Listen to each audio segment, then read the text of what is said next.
నమస్కారం.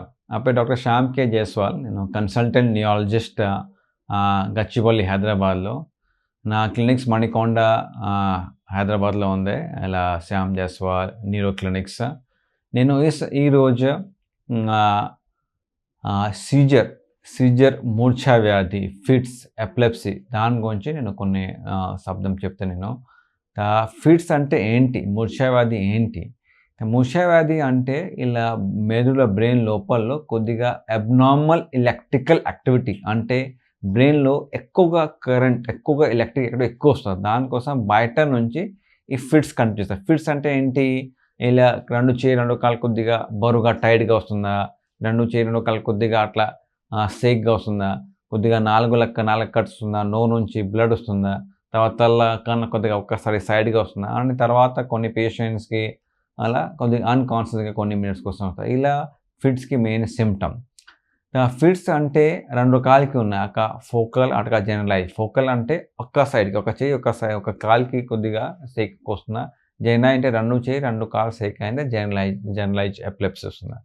బట్ ఇలా ఫిట్స్‌కి కారణం ఏంటి? ఇలా చాలా అలా అంధవిశ్వాసం ఎక్కువ ఉంది. ఎక్కువగా రాంగ్ బిలీఫ్ ఎక్కువ ఉంది.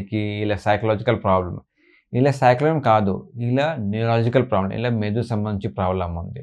అని చాలా విశ్వాసం ఉంది. కొద్దిగా బ్రెయిన్‌లో బాడీలో దేవుడు వచ్చింది అని అట్లా అలా వీళ్ళే ఎక్కువగా చెప్తాకి అట్లా అయింది. ఇలా సైకలాజికల్ ప్రాబ్లమ్ అయింది. ఇలా భూత అయింది, ప్రేత అయింది, దేవుడు అయింది అట్లా కాదు. ఈ బ్రెయిన్‌కి ఇలా ఫిట్స్‌కి కారణం ఏంటి? చిన్న ఏజ్ నుంచి స్టార్టింగ్ అలా ప్రెగ్నెన్సీ టైం నుంచి పాసిబిలిటీ ఉంది. సపోజ్ మదర్‌కి ప్రెగ్నెంట్ టైంకి మదర్‌కి కొన్ని ఇన్ఫెక్షన్ అయితే ఈ ఇన్ఫెక్షన్స్ అలా బేబీకి ఇంకా ట్రాన్స్‌మిషన్ ఛాన్స్ ఉంది. సపోజ్ ఈ ఇన్ఫెక్షన్స్ బేబీ‌లా ట్రాన్స్‌మిట్ అయినయితే ఆ బేబీకి బ్రెయిన్‌లో ఇన్ఫెక్షన్ అయిన తర్వాత ఇంకా డెలివరీ తర్వాత ఇంకా కొన్ని పేషెంట్స్‌కి, కొన్ని బేబీకి ఫిట్స్‌కి ఛాన్స్ ఉంది. తర్వాత ఇలా డెలివరీ తర్వాత సపోజ్ కొన్ని జెనెటిక్ ప్రాబ్లమ్ అయింది. జెనెటిక్ అని హెరిడిటరీ ప్రాబ్లమ్ అయింది. అంటే బ్రెయిన్‌కి కొద్దిగా అబ్నార్మల్ డెవలప్‌మెంట్ అయింది. సపోజ్ బ్రెయిన్ అబ్నార్మల్ డెవలప్‌మెంట్ అయింది. తర్వాత ఇంకా కొన్ని పేషెంట్స్‌కి ఫిట్స్‌కి ఛాన్స్ వస్తుంది. డెలివరీ టైంకి కొన్ని ప్రాబ్లమ్స్ అయింది. సపోజ్ డెలివరీలో కొద్దిగా సరిగ్గా డెలివరీ అయ్యేలో కొద్దిగా బ్రెయిన్‌లో డ్యామేజ్ అయింది. తర్వాత కొద్దిగా ఫిట్స్‌కి ఛాన్స్ వస్తుంది. తర్వాత ఇంకా సపోజ్ చిన్న వయలో చిన్న పాపకి, బాబుకి సపోజ్ బ్రెయిన్ ఇన్ఫెక్షన్ అయింది, బ్రెయిన్ ఫీవర్ అయింది, బ్రెయిన్ జ్వరం అయింది. తర్వాత డెఫినెట్‌లీ ఫిట్స్‌కి ఛాన్స్ వస్తుంది. కొన్ని పేషెంట్ మీరు చెప్పారా జెనెటిక్ ఛాన్సెస్. జెనెటిక్ అంటే హెరిడిటరీ కాదు. హెరిడిటరీ అంటే నాన్నగారు, అమ్మగారి నుంచి ఇలా హెరిడిటరీ. జెనెటిక్ అంటే బ్రెయిన్ అట్లా డెవలప్ అయింది. దాని ద్వారా కొన్ని పేషెంట్స్‌కి ఫిట్స్‌కి ఛాన్సెస్ ఉంది. తర్వాత కొద్దిగా పెద్ద వయలో ఏజ్ తర్వాత డెఫినెట్‌లీ పెద్ద వయలో మిడిల్ ఏజ్‌లో పక్షవాతం అటాక్ తర్వాత బ్రెయిన్‌లో బ్లడ్ క్లాట్ అయింది, పక్షవాతం వచ్చింది, బ్రెయిన్ ట్యూమర్ అయింది అని ఒక మెయిన్ కారణం ఇప్పుడు హెడ్ ఇంజ్యూరీ. హెడ్ ఇంజ్యూరీ అంటే కొన్ని యాక్సిడెంట్ తర్వాత కొద్దిగా కింద పడిపోయిందా, అలా బైక్ నుంచి కింద పడిపోయిందా, బస్సులో యాక్సిడెంట్ అయింది, కార్‌లో యాక్సిడెంట్ తర్వాత సపోజ్ తలలో కొద్దిగా ఇంజ్యూరీ అయింది. తర్వాత ఎన్ని ఏజ్‌లో చిన్న వయసు నుంచి పెద్ద వయసుకి ఇలా డెఫినెట్‌లీ మీకు ఫిట్స్‌కి ఛాన్స్ వస్తుంది. దానికోసం నేను చెప్తాకి ఎక్కడ మీరు 1 కిలోమీటర్ ఇంకా డ్రైవ్ చేసే బైక్ నుంచి డెఫినెట్‌లీ హెల్మెట్ యూజ్ చేయాలి. అండ్ ఈవెన్ కార్‌లో సీట్ బెల్ట్ యూజ్ చేయాలి. బికాజ్ ఒక్కసారి తలలో ఇంజ్యూరీ అయింది డెఫినెట్‌లీ ఫిట్స్ క్యాన్సర్ ఏజ్‌లో చిన్న నుంచి పెద్ద ఏజ్‌కి ఛాన్స్ ఉంది. ఇలా కారణం ఉంది. వేరే కారణం ఉంది. అట్లా డయాగ్నోజ్ చేయాలి ఫిట్స్. ఒక ఈజీ అంటే అట్లా కొన్ని పేషెంట్‌కి హార్ట్స్ అటాక్ తర్వాత అలా గుండె ప్రాబ్లమ్ తర్వాత ఈసీజీ చేస్తారు. అట్లా సేమ్ బ్రెయిన్‌కి యాక్టివిటీ కోసం ఒక టెస్ట్ ఉంది. ఈజీ టెస్ట్ తర్వాత ఐడియా వస్తుంది. ఇలా ఏ రకాలకి ఫిట్స్ ఉంది. అని తర్వాత పేషెంట్స్‌కి ఎంఆర్ఐ స్కాన్ అలాగా సిటీ స్కాన్ ఇంకా ఉంది. మరి ఎంఆర్ఐ స్కాన్ బెస్ట్ ఉంది. ఎంఆర్ఐకి వేరే రకాలకి సీక్వెన్స్ వస్తుంది. అండ్ ఈ సీక్వెన్స్ తర్వాత ఎంఆర్ఐలో లోపల డ్యామేజ్ ఉంది నాకు తెలుస్తుంది. చిన్న నుంచి కొన్ని జెనెటిక్ డ్యామేజ్ ఉంది. అదర్‌వైజ్ కొన్ని క్లాట్స్ ఉంది, ట్యూమర్స్ ఉంది నాకు తెలిసొస్తుంది. ఈజీ అని ఎంఆర్ఐ తర్వాత నాకు డయాగ్నోసిస్. ఆ డయాగ్నోసిస్ తర్వాత నేను చెప్పాను 2 కాళ్ళకి ఇలా మూర్ఛ వ్యాధి ఉంది, ఫిట్స్ ప్రాబ్లమ్ ఉంది. ఒక ఫోకల్ అండ్ జనరలైజ్ అనే 2 రకాలకి వేరే మెడిసిన్స్ ఉన్నాయి. దానికి న్యూరాలజిస్ట్ అని ఎపిలెప్సీ స్పెషలిస్ట్ ఎపిలెప్టాలజిస్ట్ ఇలా ఐడియా వస్తాయి ఏ జబ్బుకి, ఏ రకాలకి ఎపిలెప్సీకి మెడిసిన్స్ కరెక్ట్‌గా ఉంది. అండ్ ఈ మెడిసిన్స్ తర్వాత చాలా పేషెంట్స్‌కి నేను కంట్రోల్ చేశాను ఫిట్స్. నేను ఇప్పుడు ఒక ఆల్మోస్ట్ 16 ఇయర్స్ నుంచి నేను ప్రాక్టీస్ చేస్తా. అట్లా లీవ్‌కి ఒక్కసారి మూర్ఛ అయింది, ఫిట్స్ అయింది, ఎపిలెప్సీ అయితే లైఫ్ లాంగ్ మెడికేషన్ తీసుకోవాలి అట్లా కాదు. ఇలా కొన్ని పేషెంట్‌కి అవసరం పడుతుంది. కొన్ని పేషెంట్స్‌కి ఒక 2, 3 సంవత్సరం తర్వాత ఫిట్స్ రాలేదంటే మళ్ళీ ఫిట్స్‌కి టాబ్లెట్ బంద్‌కే ఛాన్స్ ఉంది.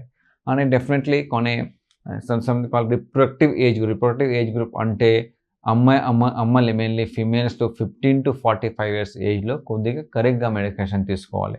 బికాజ్ ఈ కొన్ని మెడిసిన్స్‌కి ప్రెగ్నెన్సీలో ప్రాబ్లమ్ ఛాన్స్ వస్తుంది. బట్ ఇప్పుడు చాలా సైన్స్ అడ్వాన్స్ అయింది. మెయిన్‌లీ ఎపిలెప్సీలు, మూర్ఛ వ్యాధిలో చాలా చాలా సేఫ్ మెడికేషన్స్ ఇంకా ఉన్నాయి. ఈ మెడిసిన్స్ తర్వాత ప్రెగ్నెన్సీలో ఈవెన్ ఫర్టిలిటీలో కొన్ని పేషెంట్ ఇలా ఫిట్స్ అయింది, మూర్ఛ వ్యాధి అయింది, తర్వాత మ్యారేజ్‌లో కొద్దిగా ప్రాబ్లమ్ వస్తుంది. అట్లా కాదు. ఇలా కొన్ని అమ్మాయికి ఫిట్స్ ఇంకా ఉంది. మ్యారేజ్ తర్వాత నెక్స్ట్ జనరేషన్‌కి పిల్లలు ఇంకా ఫిట్స్‌కి ఛాన్స్ చాలా తక్కువైంది. ఇలా హెరిడిటరీ చాలా తక్కువైంది. మోస్ట్‌లీ జెనెటిక్ వస్తుంది అని కొన్ని కారణం నుంచి మెడిసిన్స్ ఒక్క జనరేషన్‌లో కంట్రోల్ ఛాన్స్ ఉంది. తర్వాత మెడిసిన్స్ తర్వాత కొన్ని పేషెంట్స్‌కి సర్జరీ మూర్ఛ వ్యాధికి సర్జరీ ఇలా అవేర్‌నెస్ లేవుకి మూర్ఛ వ్యాధి కోసంగా సర్జరీ వస్తుంది. యెస్. ఒక 1/3 పేషెంట్స్‌కి 30% పేషెంట్స్‌కి ఇక మంచిగా స్కాన్ చేసిన తర్వాత ఐడియా వస్తది. ఇక్కడ ఈ ప్రాబ్లమ్స్ ఉంది. సపోజ్ సర్జరీ చేసి ఈ పార్ట్ నుంచి ఫిట్స్ వస్తుంది, మూర్ఛ వ్యాధి వస్తుంది. ఇలా తీసేసిన తర్వాత కంప్లీట్‌గా కంప్లీట్ క్యూర్ ఇంకా పాసిబిలిటీ మూర్ఛ వ్యాధికి. తర్వాత మెడిసిన్‌కి ఇంకా అవసరం లేవు. మంచిగా డయాగ్నోసిస్ తర్వాత ఫస్ట్ ఈజీ నుంచి, తర్వాత ఎంఆర్ఐ నుంచి, తర్వాత సంథింగ్ వీడియో ఈఈజీ అంటే కొన్ని పేషెంట్స్‌కి చాలా మళ్ళీ ఫిట్స్ వస్తుందా? ప్రతిరోజు ఫిట్స్ ఉందా? వారానికి 2 మార్లు ఫిట్స్ ఉందా? ఇలా రకాలకి పేషెంట్స్‌కి అడ్మిట్ చేసిను వీడియో ఈజీ చేసిన తర్వాత నాకు ఐడియా వస్తది. ఎక్కడి నుంచి కరెక్ట్‌గా ఫిట్స్ ఉంది. అండ్ ఈ పార్ట్‌కి తీసిన తర్వాత మంచిగా రికవరీ ఉంది. ఇంకా 2, 3 పాయింట్స్ నేను రిపీట్ చేస్తే చాలా ఇంపార్టెంట్. ఈ మూర్ఛ వ్యాధి, ఫిట్స్, ఎపిలెప్సీ, సైకలాజికల్ ప్రాబ్లమ్ లేవు. తర్వాత ఇలా దేవుడి నుంచి ప్రాబ్లమ్ లేవు. ఇలా మెడిసిన్స్ నుంచి క్యూర్ వస్తుంది.